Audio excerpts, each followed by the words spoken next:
with Doug Feith, the former Undersecretary of Defense, author of War and Decision. He was in on the decision, making recommendations about the war in Iraq. Two things I've always wanted to ask as a defender of this war, Doug Feith. By the way, the book, War and Decision, all the proceeds go to military charities, which is very noble of you, sir. I agree with the rationale that you just described for going into the war. It seems to me it was more than enough to justify it legally, morally, and every other way. Two questions, though. One, did we overstate the case, the mushroom clouds and so on? Was there exaggeration? Not inaccuracy about the weapons, but did we overblow it? I think that we did not.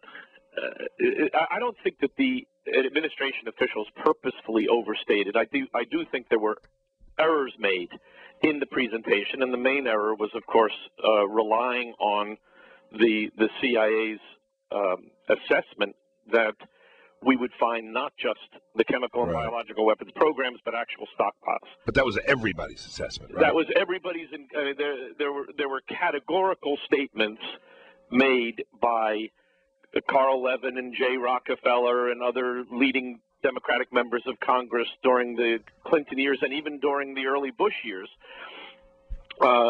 saying the same things that the administration officials said in the George W. Bush administration.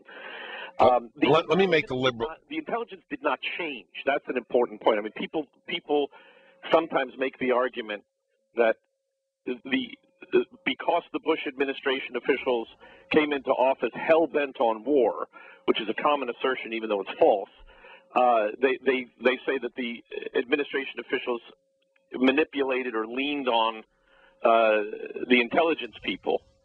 But that's not true. The WMD intelligence and the other Iraq-related intelligence did not change in substance from the Clinton years to the Bush years.